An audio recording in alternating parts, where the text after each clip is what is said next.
Okay, so the idea today, and it will probably not be 2 hours, but less like more likely like 1 hour maximum, is to just present you with the knowledge that I have because I've been in this ecosystem for a long time. So let's talk about what you could build and also how to find ideas of, new things to build. Maybe in the first time you want to build something that is quite similar to something that exists, but at some point you want to build something unique that pushes the boundaries of what is possible.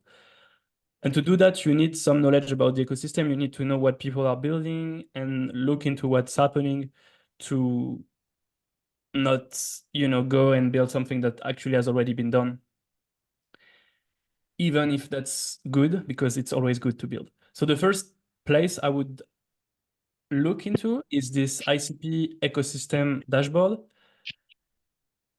which I would say is more consumer focused than developer focused. So you have access to projects in different categories. Probably you are interested in some of those categories. For example, let's say you are interested in DeFi, something that interests you. You can see a list of all the projects on ICP that are building DeFi projects. Let me know if my connection is not good. I know that I'm having an issue right now. So, for example, I could present a few projects. Bitfinity, which is a super interesting project because it leverages the capabilities of the IC. So it leverages some of the capabilities that we've seen this week. For example, HTTP outcalls we've seen yesterday and the Bitcoin integration. The idea of the Bitfinity network is to be essentially a layer 2 for Bitcoin and a layer 2 for Ethereum. Would simplify it like this by essentially running EVM, so Ethereum virtual machine, within a canister. There's no question. So that would make Bitfinity like the place to go for any developer that is coming from the Ethereum world with their Ethereum knowledge, and they want to build something on the IC. They could use this platform. If that's something that's interesting for you, you can actually reach out to them. They are in open beta right now. So they already have some developer building on top of them. On the DeFi category, we have a few other players, I would say. Sonic is a player that essentially this is a decentralized exchange. So that's actually would be a fun application to build if you're interested by Motoko and like DeFi, how it would work. I think it's not so complex by itself. It's just a canister that is able to swap assets. So you can swap your ICP for any token. Let's say you want the Motoko token or the ICP token. And you can take a look at their source code, which I believe is great if you're looking to get into more advanced building to have something to take reference of. For example, we could take a look at the Motoko token canister. I don't know if you've been following, but there was like a Motoko airdrop recently for the people that have a Motoko token. So that could be something to take a look at. What else is interesting in DeFi? This one is interesting if you're looking to expand your DeFi knowledge. This is a prototype that was built by Definity of an Ethereum wallet that is hosted on the IC. Again, it's leveraging the features that we have talked about. So it's leveraging the HTTP outcalls, and it's leveraging the threshold ECDSA. So this, we've seen that 2 days ago, and we've seen that yesterday, and we've seen that this morning. Essentially, this makes it possible for you to have a wallet that is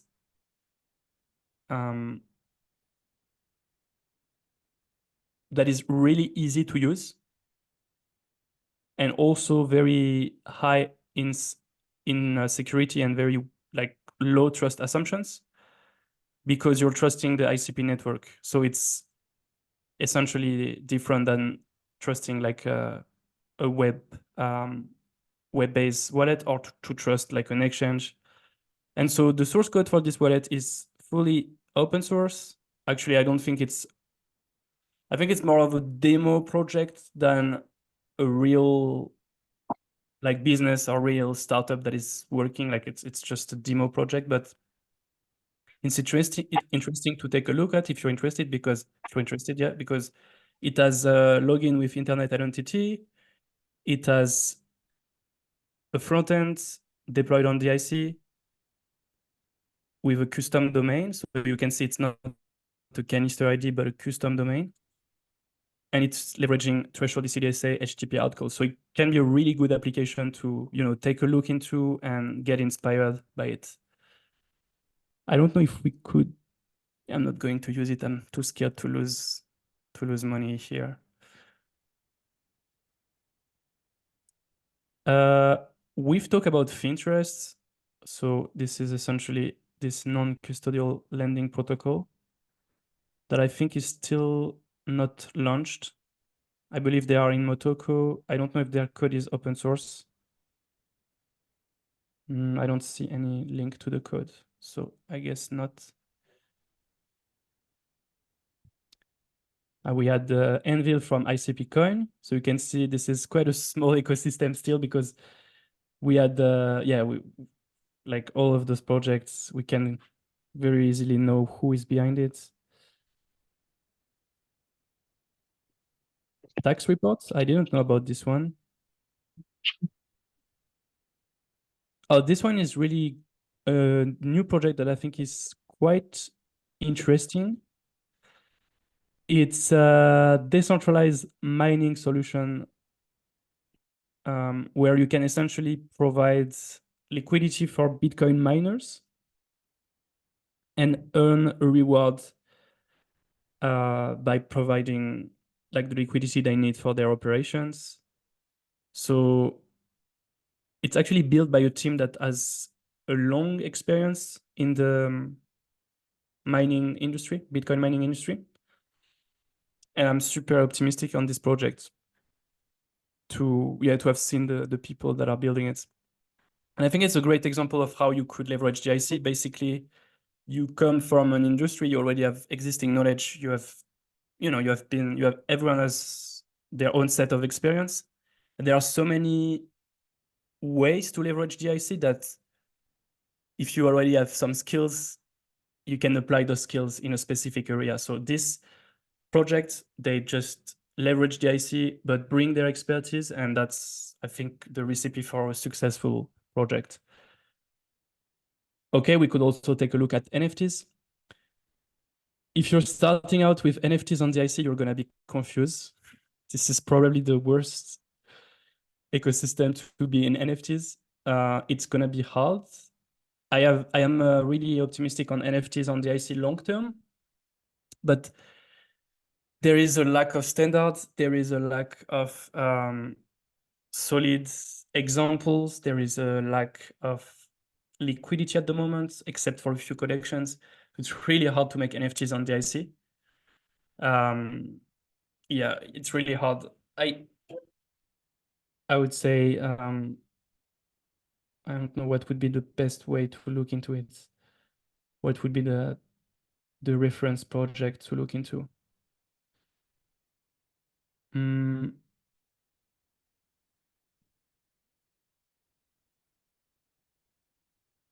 Actually, that brings me to the second link I wanted to show you.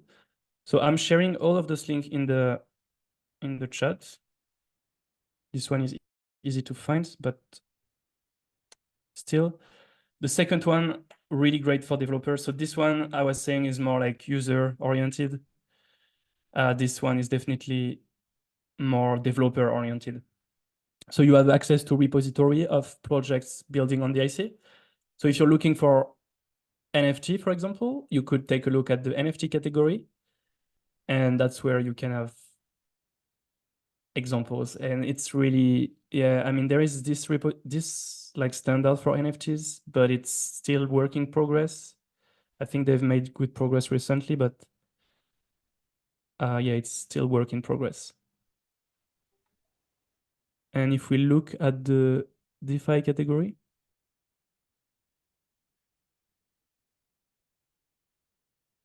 Where is this one? Decentralized finance. Ah,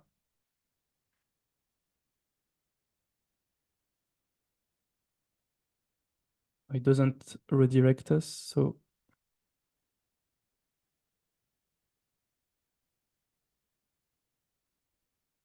yeah, we can see that they have listed the source code of Sonic. Ah, no, it's just listing the website. It's not listing the project. Okay, so that's another good project I would say that you could look into. This one is probably like more complex to dive into, but it's super interesting. Actually, if you look, we've just published, so this is Solid State. So Solid State is our auditing agency. We've just released the audit for IC Lighthouse. This is totally public, and you can see like it's a really big one, this time. You can take a look at the code. It explains all the vulnerabilities that have been found. And the source code, I think it even lists the source code that was audited.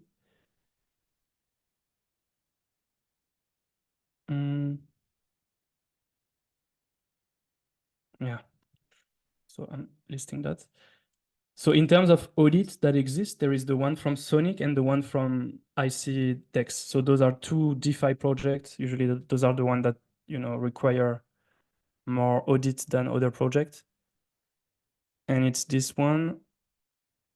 So ICDEX is a on-chain order book DEX. So it's essentially providing a different experience than most decentralized exchange. Most decentralized exchange are using the model of the swapping. So you can swap one token for another. And they are not using an order book exchange. So order book exchanges are the exchanges that you know, like if you're using, if you've already used Binance, Coinbase, Kraken, those exchanges have always, I haven't figured out how to use that site yet. We could try to use it.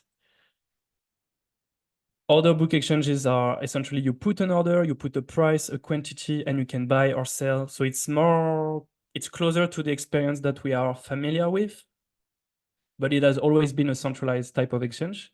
But now on the IC, we can actually build decentralized order book exchange, and that's what ICDEX is about. They also have a few other DeFi projects. Now, our next link is pretty interesting. It's a request for startup document that was created like a few months ago by Definity, and they list IDs for startup on the IC. Let's take a look at that as well.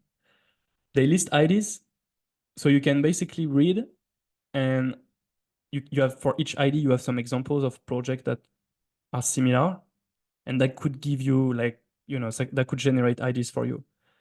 For example, they list an idea of like a dApp development platform, so making it easier to build on the internet computer and making it super fast for developers to set up like their project and their infrastructure on the IC. So Juno is a good example. Juno is really good, by the way, if you want to try it out. One of my last bootcamp, I had David from Juno coming to do a presentation, and it was super impressive. So building with Juno is not the same experience as building with Motoko. Of course, it's gonna be like completely different in terms of how deep you access your canisters. No, you cannot do Motoko stuff on Juno, at least as my knowledge right now. You can do. Let's upgrade. So Juno, you can do like kind of like Firebase with Google. So you can do quite involved project. Like if you need to build a website and you need like a database and something, you can do it with Juno. Let's see. Okay.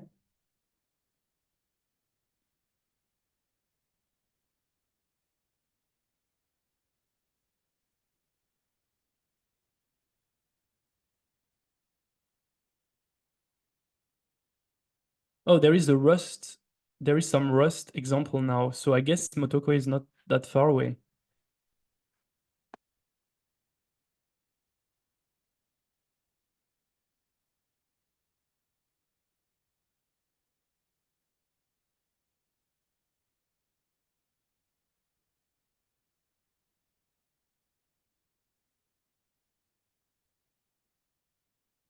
Yeah, I would need to look a little bit more into it. But you can do quite a few things. So you can build a simple application with data storage, authentication. You also have so you can oops you can easily customize your domain. So you can deploy an app. Let's see what I have. Okay, I have the basic React app. You can add a custom domain if you want to. You can add some storage.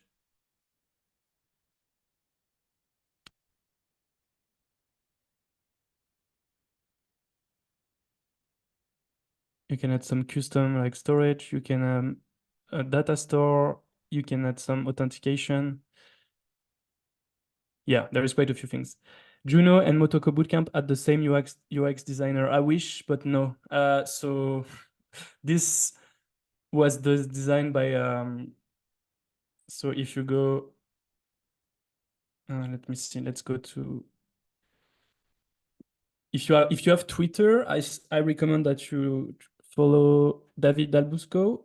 He's a builder. So this is the creator of Juno, and he usually tweet about his progress, updates on Juno, and also updates because he's also contractor for Definity. He has built the NNS application, like the front end. So he's a front end developer and he's really good designer. So this is the one that designed Juno, and the one that designed Motoko Bootcamp is me. So I really liked how he did Juno. So I'm taking some inspiration, but I am not a front end developer. Well, I am a front end developer, but I'm not a designer, and I don't have this. Um, yeah, I don't have the skills of. I mean, at least I'm really trying to make things really basic. But I wish I could have David with me. Yeah, I would have been things easier. Okay, so I sent. Let's send this.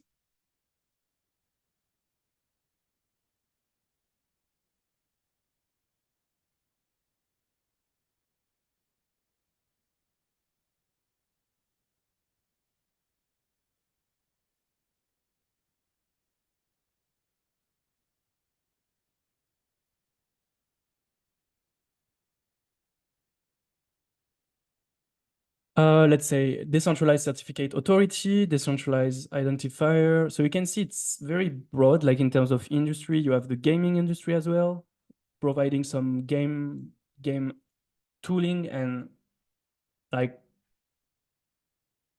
infrastructure for games. That could be something. I know that the BoomDAO is working on such things. Ordinals, marketplace. So we've talked about that, the ordinals. Oh yeah, another project that is good. By the way, let me know if you want, if you like this format of like going into a lot of project, or if you prefer me to maybe stop and really dive into one project. So Elliptic DAO is a very interesting project that is leveraging the model of liquidity. So if you are familiar with the Ethereum ecosystem, liquidity is an interest-free borrowing platform. So you can borrow LUSD, which is a stable coin, back to like that follows the dollar price. So one LUSD is always worth $1. And you can make interest with a zero, you can make loans, sorry, with a 0% interest rate, which I know sounds a little bit crazy, but when you dive into how it works, actually makes sense. So you need to, for example, if you want to borrow 1,000, you already need to have like $1,500. So you can borrow, but you need to put a collateral in the system. So it's not just like you can get free money. And essentially so Liquidity is backed by Ethereum. So because it's built on the Ethereum ecosystem. And on the IC, essentially Elliptic is replicating this model, but with the collateral being a chunky Bitcoin, which makes the whole protocol backed by Bitcoin. So we can say, I mean, we could consider that, yeah, Bitcoin is more liquid and stable than Ethereum.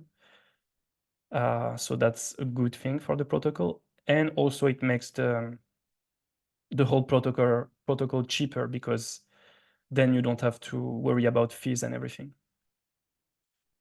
And there is already $30,000 locked, so it's not that much for a DeFi protocol, but that's a start.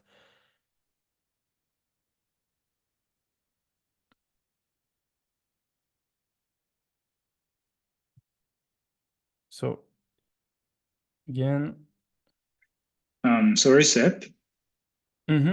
Is it also allowed to ask questions during this team session? Or? Yeah, sure. That's meant for it. So I was saying, like, yeah, feel free to interrupt me. I'm presenting project, but if you have questions about specific project, we can talk about it.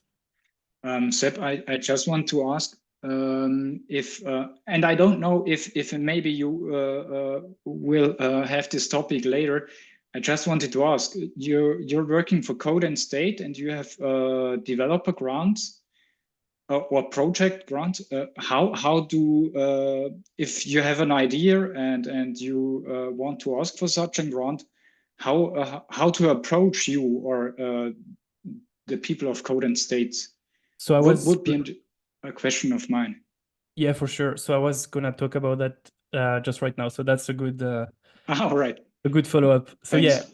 yeah, let's assume that you have an ID. So I work for Code and State. Code and State is a venture studio. So we are building businesses on the internet computer. And we are separate from the Definitive Foundation. So we are, of course, very close. And we have been like most of our founders actually worked at Definitive like a few years ago. But we are not the Definitive Foundation. So it's important to understand there are like separate entities. And Definitive is the foundation where you can receive grants. So if you have an ID, you can apply for the developer grant program. You just can submit your application here. Yeah, so you have a form and so on. And you have funding available. So you can see that's like all the previous grants that have been given away. You have grants for 5,000, 10,000, 25,000, 50,000, and 100,000. Usually 100,000 is not given to first-time application. It's usually for like second grant. But if you have an ID, if you have an ID and you have a team and you have a pretty good track record, you can easily get $10,000 or $25,000 grants, which can be not enough to like, be like sustainable for years, but can be a way to bootstrap. So this goes through the Definitive Foundation. You can see also that was my next point was that if you are looking for ideas and to see what people are building, the grants list is really cool to look into because you can see what other people are building. And so you can, you can get IDs or you can get source code. I thought that there was,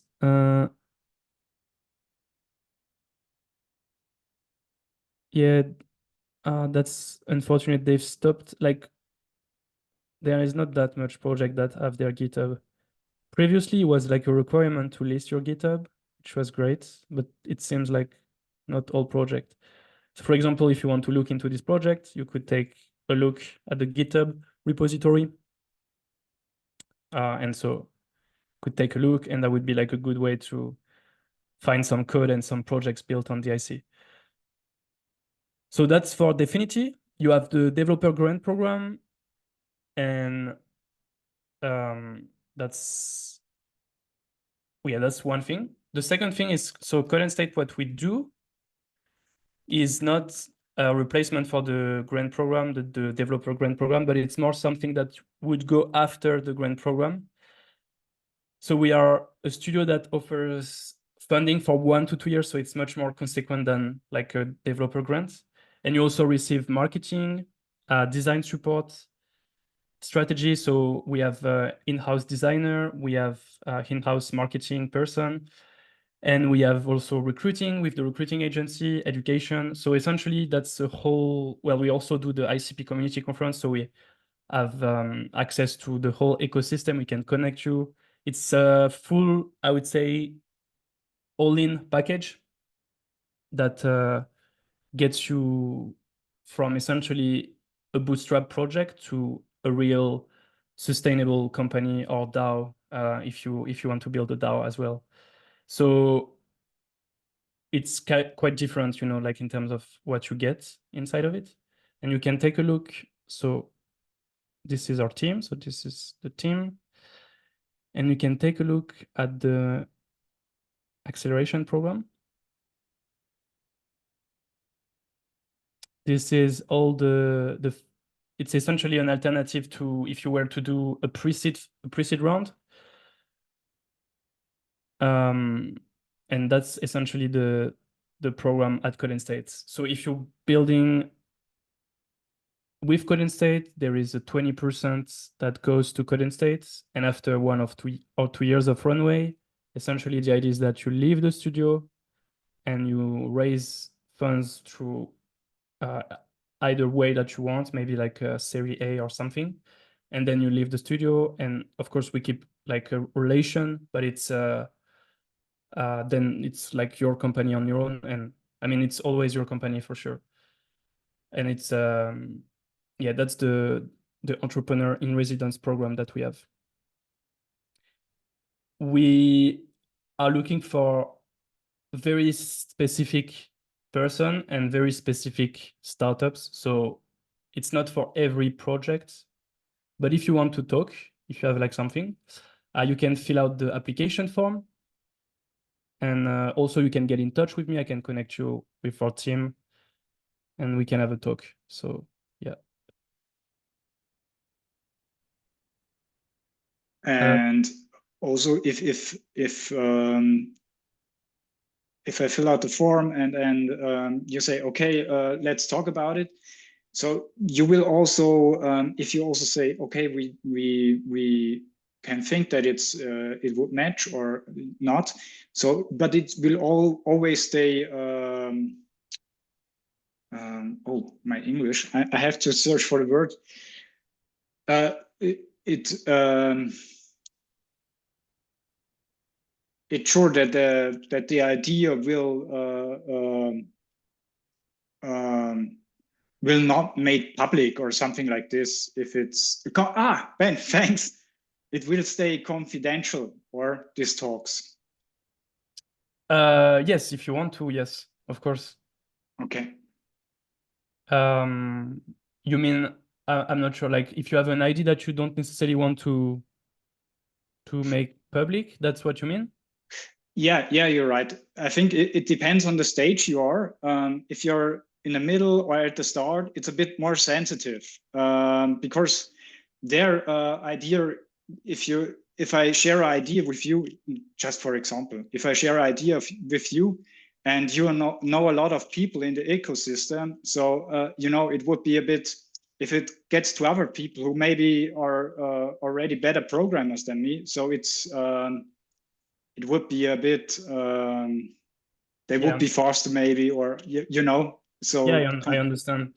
I understand. So I mean there is a way to make it confidential, but also I mean, okay, that's my thinking, but in general I'm not too much, and I think at Code State we share the same belief.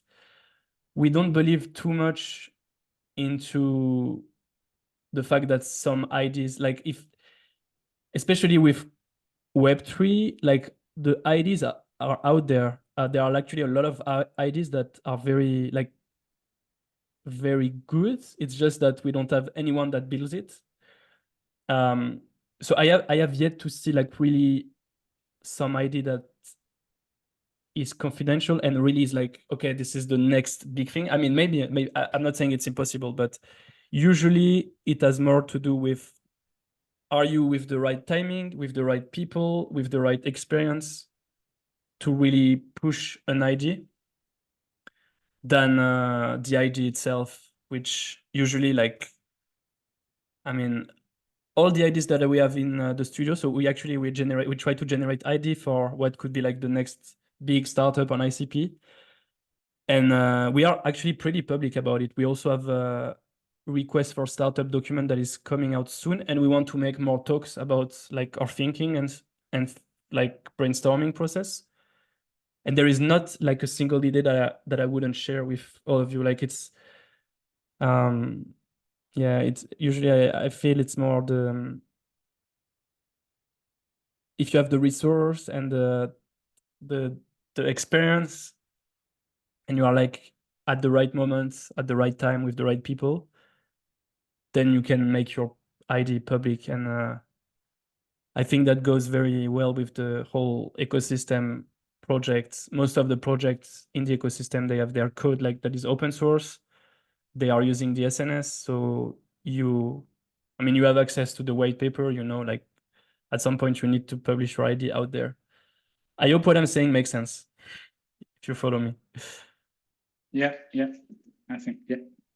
So like you say, I think it depends on the stage of the idea and how's the progress. If I'm already in it and I already have a team and we are really hard developing on it, so then I think it's the perfect time to share about it. But if it's the idea and if it's quite at the beginning, then it's a bit sensitive. I would say somehow for me in my perspective. But if I share with you about this idea or with Definity, at this stage it would be confidential, or if So with me, I never had the situation where I signed something with someone to discuss. I'm not saying I'm close to it. Like, you can make like an agreement that I won't divulge the idea, talk about not it. an agreement, But I could. more, can I have trust in you that you are you know what I Yeah, mean? But I'm going to say yes. Like if you, I'm going to say yes, but I have to warn you, to be honest, that I sometimes tweet about my ideas, like if I think about something that is good and that no one is building. And if you're sharing ideas with me, you're gonna end up in my brain. Like I get you. Yeah. You're going to affect my mind forever. And it's going to be like, at some point I'm gonna but I'm not going to release, like, I know what you mean. if you share something, I'm not going to take screenshot and like share that with someone and actively try to I already have many things that I want to build, so I'm not going to like steal your project for sure. Like I know what I want to build and I already have too much things, so yeah. And with Definity, I don't know actually. You would need to look into the developer grant program. I don't know. I think there is actually, if you want to be funded, you have to open source your code at some point. So it could be complicated. I think the best would be to talk with the grant team. There is a team at Definity that deals with the grant program. I understand that your situation might be different. So yeah. But you would also say at an early stage, it makes more sense to first search for a Definity grant, and then in a later stage to ask for a code and state funding. Did I get you right? So, or like with a Definity grant, you're not going to, it's gonna be it's going to be limited in terms of like, it's probably going to be like a solo project. You're not going to be able to build a team and fund your team, except if you have other source of funding, or if you are already generating like revenue. But yeah, it's gonna be hard to, like, we're not talking about the same size of funding. Usually, code and state funding would be more probably in the million than, so it's an alternative to like a pre-seed, a good pre-seed. And the Affinity grant is like maximum 100,000. So, and that's in the case where you are lucky. So, or like if you have something that is really interesting for them. Also, most of the grants are going to be more with developer tooling than consumer application sometimes. So it depends, but you can, I mean, you can try, like I would always try the developer grants. If you are building on ICP, they are always like, it's always in their interest to fund you. But yeah, I hope it makes sense. Like, Yeah. if you have no application, I guess it's better to start with a developer grant, and then when you have something more established and you already have some people, you're already going for it, like you know that it's gonna be this, then code and state makes more sense. But it's always also, if you want to talk, like you can also always talk. Like we are always open to discuss. All right. There are some projects that we've been talking about, like sharing some ideas for a few months. Then they do their thing, they come back, and it takes time sometimes to build trust, and that's, I think, the best ways to start the conversation. So yeah. All right. And just one more question.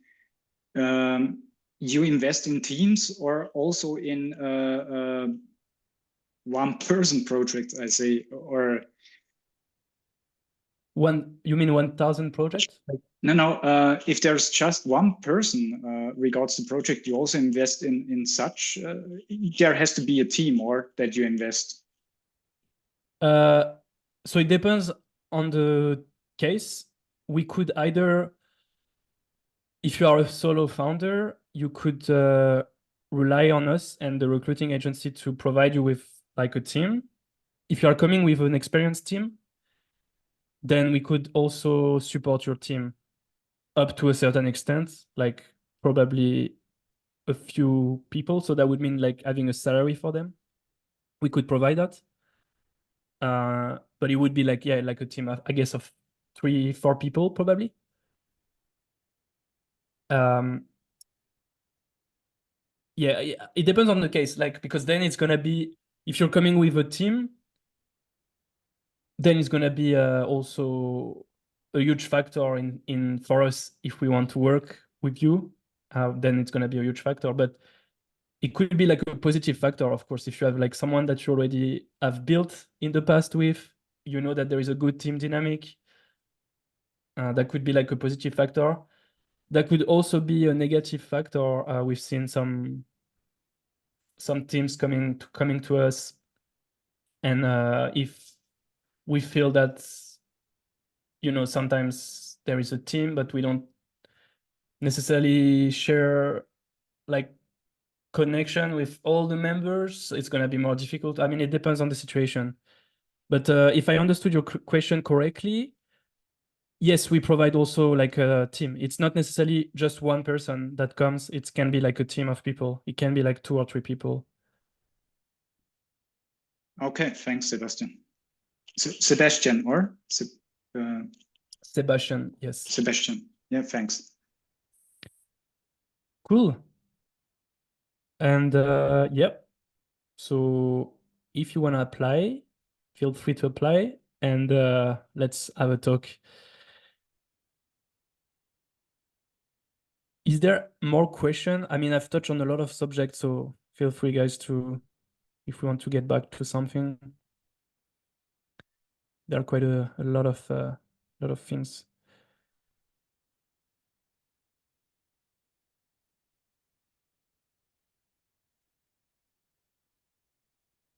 Yeah.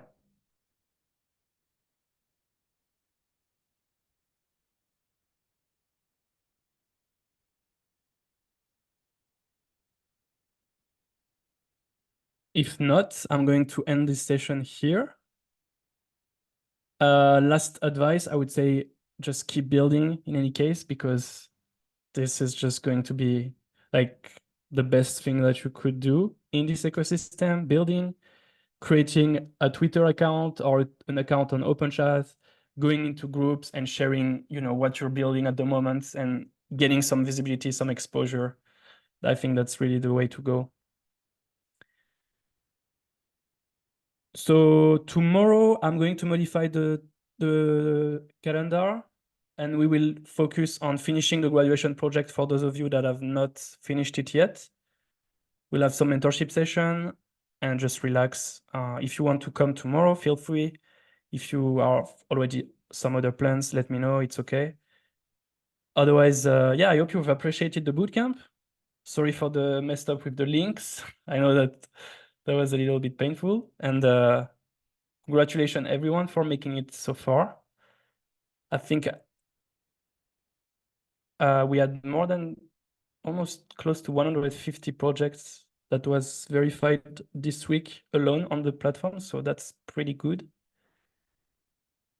If you have anything else that you want to talk about with me, you have my coordinates, so feel free to reach out. Good afternoon, everyone, and see you tomorrow for the Braves. Goodbye. Sebastian, sorry. Mm-hmm. There was still I would also be interested. There was still a question from Ben. I don't know if it's up to date, Ben, if you're still in the chat, you mean? Yeah. It is a bit off topic. I was just asking about whether Motoko supports reflection.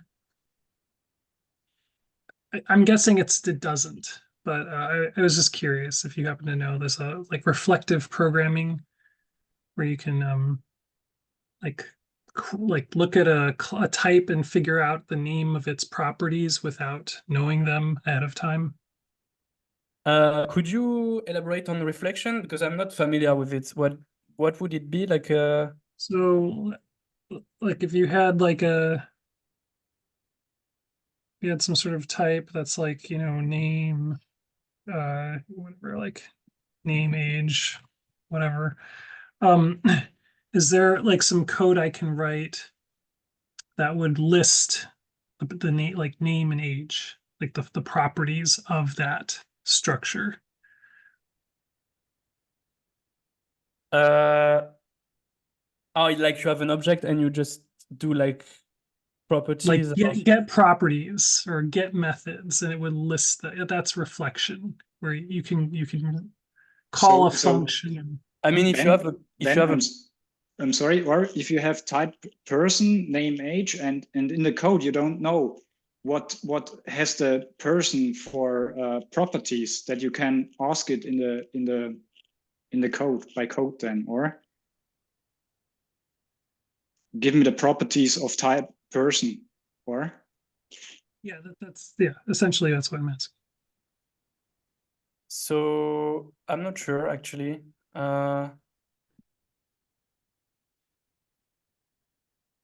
That's fine. I don't need it, and I was just curious. I don't see there is not something that I think about where you could do that. Okay. But I don't think it's something that couldn't be implemented in the future. I mean, I don't see any limitation. Yeah, sorry, I'm not able to answer that. But okay, no, that's fine. That's fine. I'll add it to my list of question to to take a look into. Maybe you can post to the Definity forum. Okay, sure. Cool. Good afternoon. Yeah. I'm sorry, Sebastian. All good. All good.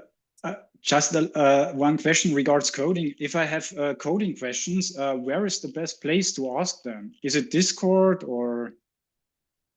Yeah, so there is the ICP developer community. Are you already inside this Discord? Mm-hmm. Yeah, it's a great place to ask questions. I want to move forward with a kind of builder community where I would be providing resources like on a weekly basis and try to answer questions to people. But right now, with the bootcamp, I have been I've been a little bit like blocking people that wants to use the Discord for like their own projects, because I'm already like I have already too much question about the bootcamp. So the ICP developer community is the place to go at the moment. But yeah, I will let you know if at some points we could have like a Motoko developer community, or like providing more ongoing support. The problem is that it takes so much time, and I'm curious. Okay, thanks. I'm curious, actually, if I just throw out there, if there was a community program where essentially you receive like support, exclusive kind of content, and maybe some exclusive mentorship, and you're really certain about the quality of it, like it's really top quality, would you pay for like a monthly membership? That's like a model that I'm working on, because for me that would be like, I think, the most logical way to make a educational kind of community, which is what I'm trying to build. But at some point, it needs to rely on like some kind of model that I'm some kind of business model and sustainability that I'm trying to work on.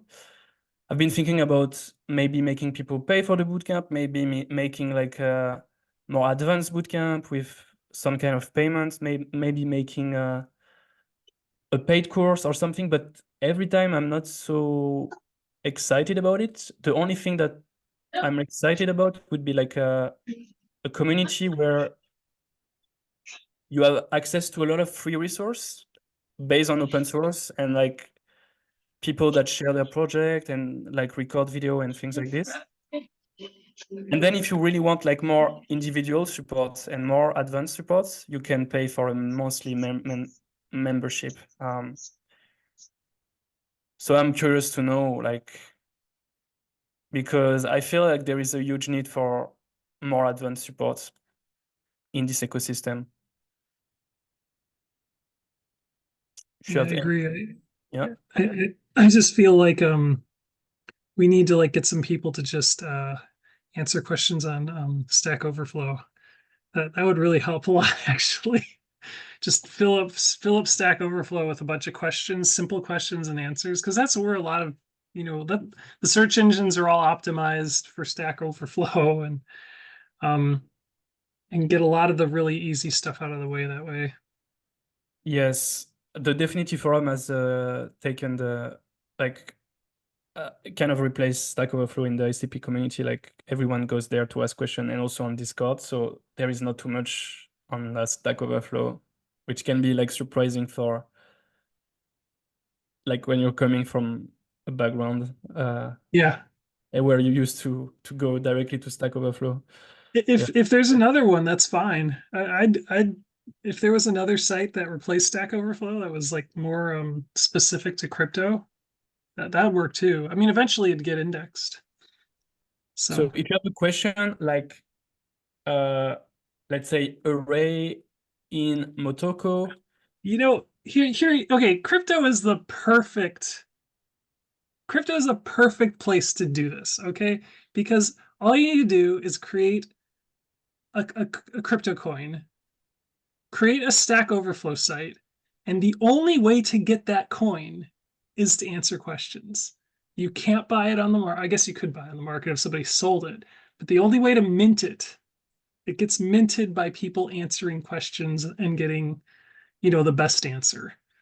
There's a project.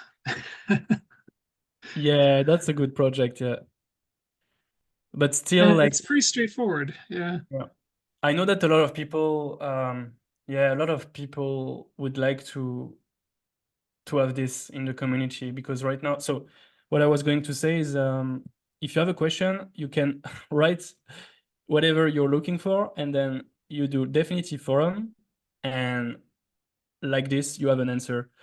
It's going to be here, where like you're going to find a topic. There is already quite a few topics. Yeah, and I've gone through this a couple times. That one's okay, but it's a little bit of a mix of questions and also bug reports, and then like discussions about how to fix it. As opposed to like I don't know. It's good. I feel like it's not quite the same. Yeah. I mean, it's pretty close. Yeah. And also it doesn't have a token, right? So No, it does not. But maybe yeah, at some it needs that point, incentive. at some points, maybe they will move it to some kind of decentralized infrastructure, which would be good. Yeah, honestly. Yeah. Yeah, very cool. And maybe it would be also nice to have a GPT, a Motoko GPT. So there are some, I think there are two already out there, but I have asked them some questions and they are not that well, they don't have that well context. They have not been trained with that good context, I would say, or they have not that good context. So maybe this will also be quite nice if to have really a really good GPT. Yes. So it's actually so you have this like Kappa AI that has been trained on the ICP documentation, but it's not 100% up to date in terms of the knowledge. Like, I mean, it's still kind of improved. ChatGPT is not gonna help you a lot. It's too untrained on Motoko and ICP specific things. Yeah, they will need to. Essentially, the problem is the training part. No one has really focused on it, but it would be like a great project to focus on. Yeah, because you can make special GPTs and there you can give it the context data. So I think if you crawl the developer page or something like, if you collect all the data that's currently online about Motoko, I think it would improve you could make a good GPT. Yeah, definitely, yeah. Very cool.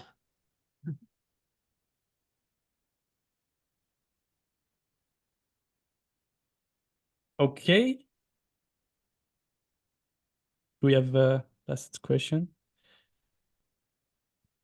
If you want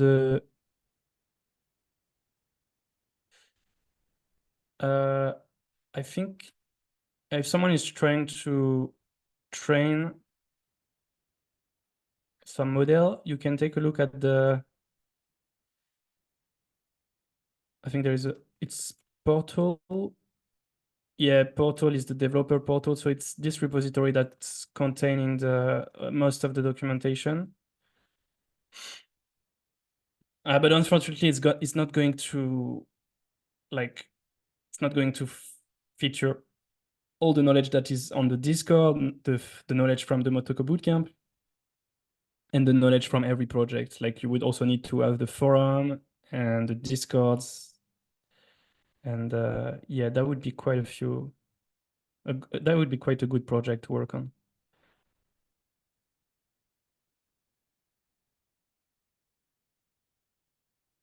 Great. That concludes this session. Thanks everyone for being there. Have a good afternoon and yeah, good luck with your project. See you.